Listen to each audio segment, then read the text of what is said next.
Good morning. Hello, my dear students.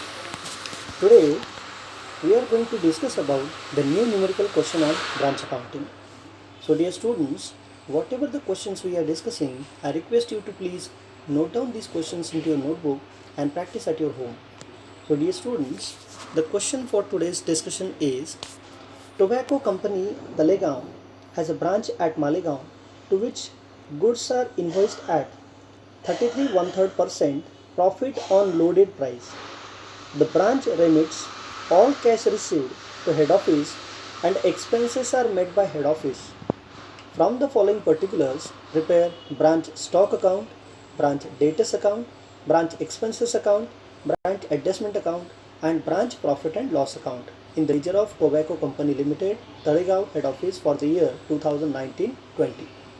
The opening balances as on 1st of April 2019 are given. Stock rupees 2,67,000, debtors 14,000, furniture 10,000, selling for cash 7,29,400, goods transferred by Malegaon branch to Manmad branch rupees 45,000, goods supplied to branch 7,83,000, bad debts written off 1,500, publicity charges 15,600, miscellaneous expenses rupees 5,000, salaries and wages rupees 30,000, closing balances as on 31st of March 2020, debtors 9,600 and furniture 9,000. Closing balances as on 31st March 2020, debtors 9,600 and furniture 9,000. Goods at the invoice price of rupees 6,600 were destroyed in transit from Talegaon head office to Malegaon branch.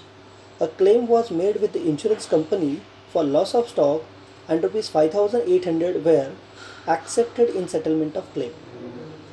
विद्यार्थी मित्रांनो, जर तुम्ही आजचा आपला हा जो problem आहे या प्रॉब्लेमकडे जर थोडंसं बारकाईने पाहिलं तर तुम्हाला असं लक्षात येईल की टोबॅको कंपनी जी तळेगावमध्ये आहे त्यांची एक ब्रांच आहे. तर त्यांची ब्रांच कुठे आहे? तर माळेगावला आहे.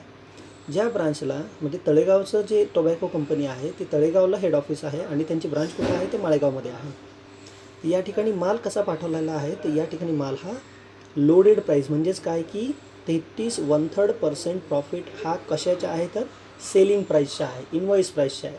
Loading price, selling price, invoice price सगळं सेम आहे. आपण आत्तापर्यंत जो प्रॉब्लेम अभ्यासत होतो त्याच्यामध्ये काय असायचं? कॉस्ट प्राईस असायचं. परंतु याच्यामध्ये आता काय आहे? सेलिंग प्राईस आहे. त्याच्यामुळे आपल्याला सेलिंग प्राईस किती अजून करावं लागेल? 100 रुपीज अजून करावं लागेल. आणि पुढे असं म्हटलेलं आहे branch remit all cash receive to head office. ब्रांचला जेवढी पण कॅश मिळते ती सगळी कॅश ब्रांच कोणाला पाठवते? तर हेड ऑफिसला पाठवते. आणि त्यांचे जे खर्च आहेत ते खर्च कोण भागवते? तर हेड ऑफिस भागवते. आता त्यांनी आपल्याला असं सांगितलं की आपला ब्रांच स्टॉक अकाउंट तयार करायचं आहे, डेटस अकाउंट तयार करायचं आहे, एक्सपेन्स अकाउंट तयार करायचं आहे, ॲडजस्टमेंट अकाउंट आणि प्रॉफिट अँड लॉस अकाउंट. म्हणजे एकूण आपल्याला या ठिकाणी 5 ते 6 अकाउंट तयार करायचे आहेत. आणि हे तयार करत असताना आपल्याला त्यांनी इन्फॉर्मेशन अशी दिलेली आहे की ओपनिंग स्टॉक दिले आपल्याला 2,67,000. परंतु हा प्रॉब्लेम सोडवण्याआधी आपल्याला काय करावं लागेल? तर लोडिंग काढावं लागेल. मग लोडिंग काढण्यासाठी आपला सिंपल फॉर्म्युला काय आहे? Selling price is equal to cost price plus profit. मग आता या ठिकाणी सेलिंग प्राईस किती आहे? 100 रुपये प्लस आता प्रॉफिट किती दिला आहे? 33.33. 1/3 म्हणजेच काय? 0.33. मग 33.33 म्हणजेच आपली कॉस्ट प्राईस किती येणार आहे? 66.67. मग इथं तुम्ही पाहू शकता आपण कॅल्क्युलेशन ऑफ लोडिंग करणार आहोत की लोडिंग आपल्याला लोडेड प्राईसवरती दिलं आहे. म्हणून आपण लोडेड प्राईस किती धरणार आहे? 100. त्याच्यामधून आपला हा जो प्रॉफिट आहे 66 2/3 म्हणजेच काय? 66.67. आणि आपला प्रॉफिट किती आहे? 33 1/3. म्हणजेच प्रॉफिट आपलं लोडेडचं इक्वेशन काय सांगतं? Profit upon selling price. मग आपला प्रॉफिट किती आहे? 33 1/3 डिवायडेड बाय लोडेड प्राईस किती आहे? तर 100 आहे. मग 33.33 डिवायडेड बाय 100 जर तुम्ही केलं तर तुम्हाला इक्वेशन किती मिळेल? 1/3. म्हणजेच 1/3 हा आपला त्या ठिकाणी काय असणार आहे? तर त्या ठिकाणी आपलं लोडिंग असणार आहे. आता दुसरं या क्वेश्चनमध्ये आपल्याला goods transferred by Malegaon branch to Manmad branch म्हणजेच आपण ज्या ब्रांचचं अकाउंटिंग करत आहोत त्या ब्रांचने दुसऱ्या एका ब्रांचला माल पाठवला. मग जेव्हा हा ब्रांचने माल पाठवलेला असेल तेव्हा तो ब्रांच अकाउंटच्या कुठल्या बाजूला जाणार आहे? तर क्रेडिट साईडला. कारण की मालेगावची जी ब्रांच आहे त्याचं मेन हेड ऑफिस कुठं आहे? तळेगावमध्ये आहे. मग तळेगाव हेड ऑफिसने माल कोणाला पाठवलं होतं? माळेगावला पाठवला. आणि माळेगावने कोणाला पाठवला? तर मनमाडला पाठवला. मग माळेगाव ब्रांचमधून माल गेला म्हणून तो ब्रांच स्टॉक अकाउंटच्या क्रेडिटला जाणार आहे. तसंच क्वेश्चनमध्ये आपल्याला गुड्स डिस्ट्रॉईड इन ट्रान्झिट असं दिलेलं आहे. तर गुड्स डिस्ट्रॉईड इन ट्रान्झिट म्हणजे काय, तळेगावमधून माल निघाला होता माळेगावसाठी येण्यासाठी, परंतु रस्त्यामध्ये काय झालं की तो माल जळाला किंवा त्या मालाला काही त्याचा ॲक्सिडेंटमध्ये तो माल खराब झाला असेल. तर मग आता तो जेवढा रुपयाचा माल खराब झालेला आहे त्याच्यामध्ये दोन गोष्टी असणार आहेत, एक लोडिंग असणार आहे आणि दुसरं काय असणार आहे तर कॉस्ट प्राईज असणार आहे. म्हणजे लोडिंग असेल ते आपल्याला ॲडजस्टमेंट अकाउंटला टाकावं लागेल आणि त्याची जी कॉस्ट असेल ती कॉस्ट आपण प्रॉफिट अँड लॉस अकाउंटला टाकणार आहोत. आणि ब्रांचचे जे काही टोटल एक्सपेन्सेस आहेत ते सगळेचे सगळे एक्सपेन्सेस आपल्याला कुठं ट्रान्सफर करावे लागतील, प्रॉफिट अँड लॉस अकाउंटला.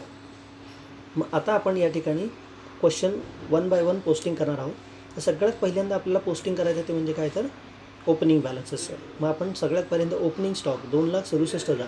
मग ओपनिंग स्टॉक कुठं जाणार तर स्टॉक अकाउंटच्या डेबिटला. मग इथं तुम्ही पाहू शकता ब्रांच स्टॉक अकाउंट आहे आपल्याकडे आणि ब्रांच स्टॉक अकाउंटच्या डेबिटला तुम्ही इथे पाहू शकता की 2,67,000 रुपये हा आपण या ठिकाणी ओपनिंग स्टॉक लिहिलेला आहे. आता 2,67,000 हा ओपनिंग स्टॉक या ठिकाणी लिहिल्यानंतर याच्यातून आपल्याला काय बाजूला काढावं लागेल तर लोडिंग बाजूला काढावं लागेल. मग लोडिंग कुठं जाणार तर ॲडजस्टमेंट अकाउंटच्या क्रेडिटला जाणार आहे. म्हणून मग या ठिकाणी तुम्ही पाहू शकता ब्रांच ॲडजस्टमेंट अकाउंटच्या क्रेडिटला आपण या ठिकाणी लिहिलेलं आहे बाय स्टॉक रिझर्व. मग स्टॉक रिझर्व कसा काढला आपण, या ठिकाणी बघा किती होतं इथे 2,67,000. मग 2,67,000 गुणिले 1/3 कारण लोडिंग प्रपोर्शन किती आहे 1/3. मग त्याची अमाऊंट इथे 89,000 ब्रॅकेटमध्ये लिहिणार आहोत आपण लोडिंग इन ओपनिंग स्टॉक. आलं लक्षात. यानंतर आपला दुसरा जो पॉईंट आहे तो दुसरा पॉईंट काय आहे, डेटसचा ओपनिंग बॅलन्स 14,000. मग आपल्याकडे आपण डेटस अकाउंट काढणार आहोत. तर डेटस अकाउंट इथे तुम्ही पाहू शकता 2 नंबरला आपण डेटस अकाउंट काढले, त्याच्या ओपनिंग बॅलन्स लिहिला आहे टू बॅलन्स ब्रॉट डाऊन 14,000 रुपये. आता या ठिकाणी तुम्ही पाहू शकता तिसरं अकाउंट आहे ते म्हणजे फर्निचर अकाउंट. तर इथे तुम्ही फर्निचर अकाउंट पण काढू शकता, नाही काढलं तरी चालू शकतं. पण फर्निचर अकाउंट काढण्याऐवजी त्याचा डायरेक्ट इफेक्ट या ठिकाणी मी दाखवण्याचा प्रयत्न केलेला आहे. त्याला फर्निचर अकाउंट काढायचं असेल तो फर्निचर अकाउंट काढू शकतो आणि डेबिटला टू बॅलन्स ब्रॉट डाऊन अशी सुद्धा फिगर त्या ठिकाणी तुम्हाला लिहिता येऊ शकते. आता यानंतरचा जो पॉईंट आहे तो म्हणजे सेलिंग फॉर कॅश. म्हणजेच काय तर कॅश सेल्स म्हणजे आपण रोखीने माल विकला. जेव्हा आपण माल रोखीने विकतो तेव्हा आपल्या स्टॉक अकाउंटला आपण काय करतो क्रेडिट देतो आणि आपल्याकडे काय येतात पैसे येतात.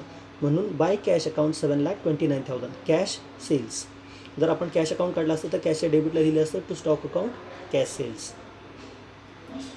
नेक्स्ट आयटम आहे आपला तो म्हणजे goods transferred by Malegaon branch to Manmad branch. म्हणजेच माळेगावची जी ब्रांच आहे त्या माळेगावच्या ब्रांचने कुठं माल पाठवला तर मनमाडच्या ब्रांचला माल पाठवला 45,000ला. म्हणजे आपल्याकडून स्टॉक गेला म्हणून ब्रांच स्टॉक अकाउंटच्या क्रेडिटला. By goods sent to branch इथे तुम्ही पाहू शकता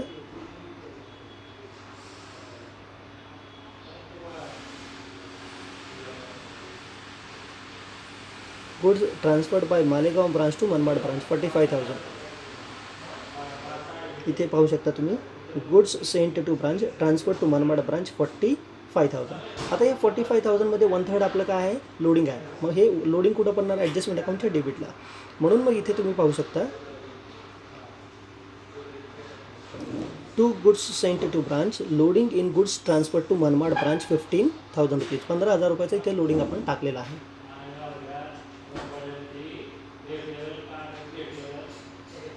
नेक्स्ट आहे ते म्हणजे बॅड डेट्स रिटर्न ऑफ. आता बॅड डेट्स हे कोणाशी त्याच्या आधी आहे गुड्स सप्लाय टू ब्रांच. म्हणजेच हेड ऑफिसने आपल्याला माल सप्लाय केला किती 7,83,000चा. मग स्टॉक अकाउंटच्या डेबिटला आपण लिहिणार आहोत to goods sent to branch 7,83,000. आता याच्यामध्ये पण लोडिंग असणार तर ते लोडिंग कुठं जाणार ॲडजस्टमेंट अकाउंटच्या क्रेडिटला. आणि म्हणून ॲडजस्टमेंट अकाउंटच्या इथे तुम्ही क्रेडिटला जर पाहिलं तर by goods sent to branch goods in loading in goods supplied. तर या ठिकाणी जी अमाऊंट होती 7,83,000 याला 1/3 जर तुम्ही गेलं तर 2,61,000 ही आपली काय येणार आहे तर लोडिंगची प्राईस येणार आहे. त्याच्यामुळे goods sent to branch loading price is 2,61,000 rupees. Next item जो आहे आपला तो आहे म्हणजे बॅड डेट्स रिटर्न ऑफ. आता बॅड डेट्स हे कशाशी संबंधित असतात तर बॅड डेट्स हे आपल्या डेटेशी संबंधित असतात. आता काही कस्टमर असे होते ज्यांना आपण माल विकला होता त्यांच्याकडून पैसे येणे बाकी होते परंतु त्यांनी पैसे दिले नाहीत. म्हणजे मग आपल्याला डेटाचा बॅलन्स काय करावा लागेल कमी करावा लागेल. म्हणून डेटस अकाउंटच्या क्रेडिटला बाय ब्रांच एक्सपेन्सेस इथं तुम्ही पाहू शकता डेटस अकाउंटच्या क्रेडिटला बाय ब्रांच एक्सपेन्सेस ज्याच्यामध्ये आपण बॅड डेट्स रिटर्न ऑफ 1,500 आहे आणि डिस्काउंट अलाउड 1,200 रुपये. तर डिस्काउंट अलाउडची एंट्री या ठिकाणी पुढे दाखवण्यात आलेली आहे. इथे तुम्ही पाहू शकता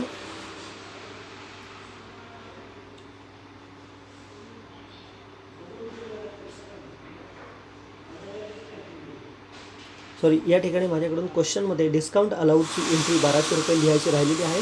तरी कृपया तुम्ही डिस्काउंट अलाउड 1,200 रुपये तुम्ही या ठिकाणी ॲड करावा. आता पुढचा जो आहे एलिमेंट तो म्हणजे काय, तर publicity charges, miscellaneous expenses, salaries and wedges. आता हे सर्वच्या सर्व एक्सपेन्सेस रिलेटेड आयटम आहेत, म्हणून ते आपण प्रॉफिट अँड लॉस अकाउंटच्या डेबिटला ट्रान्सफर करणार आहोत. आणि त्यामुळे प्रॉफिट अँड लॉस अकाउंट या ठिकाणी जर तुम्ही इथे पाहिलं तर प्रॉफिट अँड लॉस अकाउंटऐवजी मी इथे तुम्हाला आधी एक्सपेन्सेस अकाउंटमध्ये दाखवेल की डेटस अकाउंटमध्ये 1200 रुपये आपले डिस्काउंट अलाउड होते आणि मगाशीचे जे बॅड डेट्स होते ते 1500 रुपये, असे टोटल एकूण 2700 रुपये हा आपला डेटस आहे. आणि त्यानंतर आपण जो आता खर्च सांगितला त्यामध्ये पब्लिसिटी चार्जेस असतील, मिसलिनियस एक्सपेन्सेस असतील, सॅलरीज अँड वेजेस असतील, तर हे 15,600, 5,000 आणि 30,000 रुपये हे एक्सपेन्सेस अकाउंटच्या डेबिटला आलेले आहेत. आता हे सगळ्याचे सगळ्या खर्चांची जेवढी बेरीज होणार आहे ती टोटल आपल्याला कुठं ट्रान्सफर करावं लागेल, प्रॉफिट अँड लॉस अकाउंटला ट्रान्सफर करावं लागणार आहे. आणि म्हणून सगळ्यात शेवटी आपण ते प्रॉफिट लॉसला ट्रान्सफर करणार आहोत. Next item is closing balances. आता या ठिकाणी डेटचा क्लोजिंग बॅलन्स आपल्याला दिला आहे 9,600 रुपये आणि फर्निचरचा किती दिला आहे 9,000. तर मगाशी मी तुम्हाला सांगितलं होतं फर्निचरचा ओपनिंग बॅलन्स 10,000 आणि क्लोजिंग बॅलन्स 9,000 आहे. म्हणजेच फर्निचरवरती 1,000 रुपयाचं काय पडलं असेल, डेप्रिसिएशन चार्ज झालेला असेल. आणि म्हणून तुम्ही इथे बघू शकता प्रॉफिट अँड लॉस अकाउंटमध्ये इथे आपण जर तुम्ही पाहिलं असेल तर तुम्हाला आता प्रॉफिट अँड लॉस अकाउंटमध्ये इथे तुम्ही पाहू शकता opening and depreciation on furniture 1,000, ज्याच्यामध्ये ओपनिंग बॅलन्स 10,000 रुपये होता, क्लोजिंग बॅलन्स 9,000 आहे. म्हणजेच आपलं डेप्रिसिएशन किती आलं तर 1,000 रुपयाचं डेप्रिसिएशन आलेलं आहे. आणि डेटचा क्लोजिंग बॅलन्स दिला आहे, त्याच्यामुळे आपण डेटचा क्लोजिंग बॅलन्स या ठिकाणी लिहिणार आहोत. बाय बॅलन्स कॅरी डाऊन डेटचा बॅलन्स आहे 9,600 रुपये. नेक्स्ट आयटम आहे याच्यामध्ये ते म्हणजे क्लोजिंग बॅलन्स. आता हे रिपिटेशन झालेलं आहे बघा, क्लोजिंग बॅलन्सेसचं रिपिटेशन झालेलं आहे. तुम्ही एकदाच कन्सिडर करायचे आहेत, बॅलन्सेस दोनदा करायचे नाही आहेत. आता शेवटचं वाक्य असं सांगतं goods at invoice price of ₹6,000 were destroyed in transit. म्हणजे 6,600 रुपयाचा जो माल आहे तो ट्रान्सपोर्टेशनमध्ये तळेगाव हेड ऑफिसमधून जेव्हा निघाला होता माळेगाव ब्रांचसाठी तेव्हा तो माल डिस्ट्रॉईड झाला, म्हणजेच त्या मालाला आग लागली असेल. परंतु तो माल जेव्हा डिस्ट्रॉईड झाला तेव्हा त्या मालाचे पैसे देखील कंपनीने दिलेले आहेत. म्हणजे 6,600 रुपयाचा माल जळाला आणि त्यापैकी कंपनीने आपल्याला 5,800 रुपये हे क्लेम म्हणून त्यांनी आपल्याला ॲक्सेप्टन्स दिलेला आहे. तर आपण पहिल्यांदा 6,600 रुपयाचा माल जळाला म्हणजे स्टॉक अकाउंटमधून 6,600 आपल्याला कमी करावं लागतील.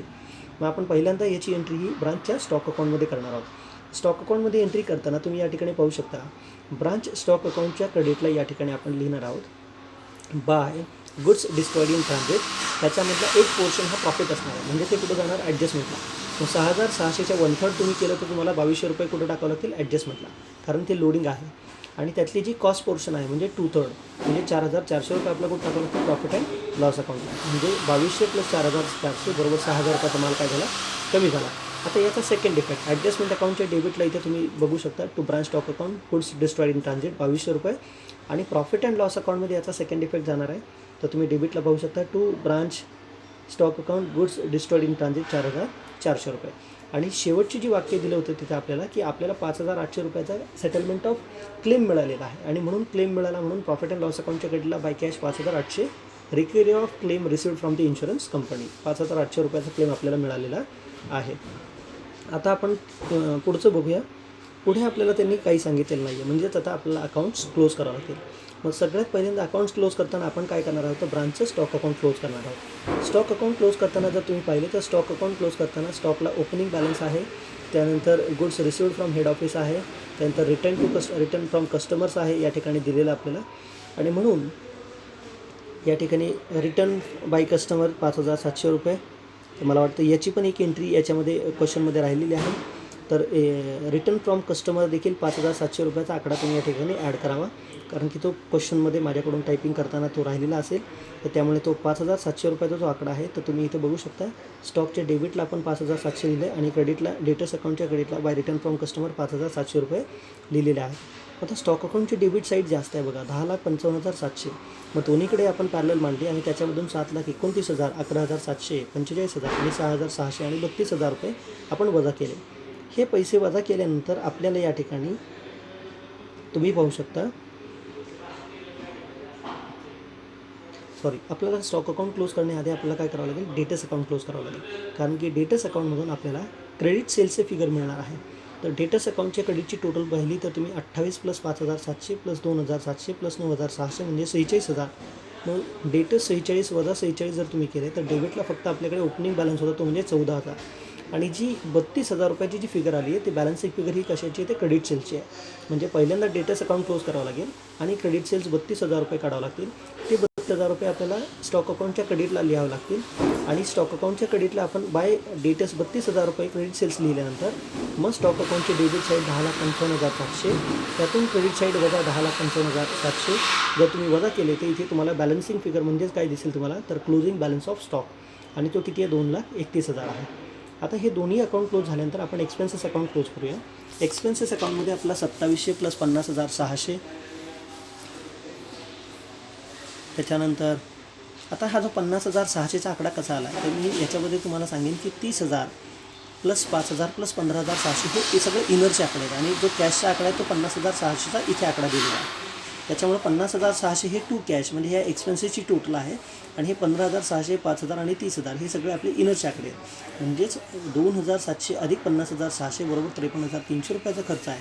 हा सगळ्याच्या सगळा खर्च आपला कुठं टाकावा लागेल, प्रॉफिट अँड लॉस अकाउंटच्या क्रेडिटला टाकावा लागणार आहे. त्याच्यामुळे प्रॉफिट अँड लॉस अकाउंटच्या क्रेडिटला तुम्ही लिहू शकता 53,300 रुपये टोटल ब्रांच एक्सपेन्सेस ट्रान्सफर. मग आता तुम्ही प्रॉफिट अँड लॉस अकाउंटला इथे तुम्ही आल्यानंतर तुम्हाला इथे डेबिटला लिहावं लागेल टू ब्रांच एक्सपेन्सेस 53,300. आता आपण ॲडजस्टमेंट अकाउंट आधी क्लोज करूया. ॲडजस्टमेंट अकाउंटच्या क्रेडिटला बघा 2,61,000 प्लस 89,000 म्हणजे 3,50,000 रुपये आहेत. त्यातून जर डेबिटचं तुम्ही लोडिंग वजा केलं तर तुम्हाला बॅलन्सिंग फिगर मिळणार आहे, तो म्हणजे 2,51,900 जो तुमचा ग्रॉस प्रॉफिट आहे. हा ग्रॉस प्रॉफिट आपण प्रॉफिट अँड लॉस अकाउंटच्या क्रेडिटला ट्रान्सफर करूया. By gross profit 2,51,900. मग प्रॉफिट अँड लॉस अकाउंटमध्ये 2,51,900 अधिक 5,800 बरोबर 2,57,700 या ठिकाणी टोटल तुम्हाला मिळेल. ज्यातून तुम्ही 4,400, 53,300, 1,000 रुपये हे वजा केल्यानंतर आपल्याला जो काही नेट प्रॉफिट मिळणार आहे ब्रांचचा, तो म्हणजे 1,99,000 जो आपल्याला जनरल प्रॉफिट अँड लॉस अकाउंटला ट्रान्सफर करायचा असतो. विद्यार्थी मित्रांनो, प्रॉब्लेममध्ये ज्या दोन गोष्टी उरलेल्या आहेत त्या म्हणजे एक म्हणजे या ठिकाणी डिस्काउंट 1,200 रुपयाचा मेन्शन करायचा राहिलेला आहे. आणि दुसरी गोष्ट म्हणजे रिटर्न फ्रॉम डेटर्सचा जो आकडा आहे तर तो आकडा या ठिकाणी मेन्शन करायचा राहिलेला आहे. आणि रिटर्न फ्रॉम डेटर्सचा जो आकडा आहे तो आहे 5,700 रुपयाचा. हे दोन फिगर्स या क्वेश्चनमध्ये ॲड करायचे. चुकून या ठिकाणी क्लोजिंग बॅलन्स दोनदा टायपिंग झालेला आहे, तर त्याच्याऐवजी एका ठिकाणी तुम्ही रिटर्न फ्रॉम डेटर्स हे 5,700 आणि डिस्काउंट अलाउड टू कस्टमर्स हा 1,200 रुपये हे दोन्ही आकडे तुम्ही त्या ठिकाणी ॲड करावेत. विद्यार्थी मित्रांनो, आजचा हा जो आपला क्वेश्चन होता, या क्वेश्चनमध्ये कोणालाही कुठल्याही प्रकारची जर शंका असेल तर कृपया तुम्ही या व्हिडिओच्या कमेंट बॉक्समध्ये कमेंट करा, किंवा आपल्या ग्रुप आहे जो आपला गुगल क्लासरूम, त्या गुगल क्लासरूमच्या ग्रुपमध्ये तुम्ही तुमची शंका विचारा. अदरवाईज तुम्ही मला फोन करून तुमची शंका विचारू शकता. आणि जर तुम्हाला हा व्हिडिओ आवडला असेल तर तुम्ही हा व्हिडिओ जास्तीत जास्त तुमच्या मित्रांपर्यंत शेअर करा, जेणेकरून आपल्याला चांगले व्हिडिओ तुमच्यापर्यंत पोहोचवण्यास मदत होईल. थँक्यू.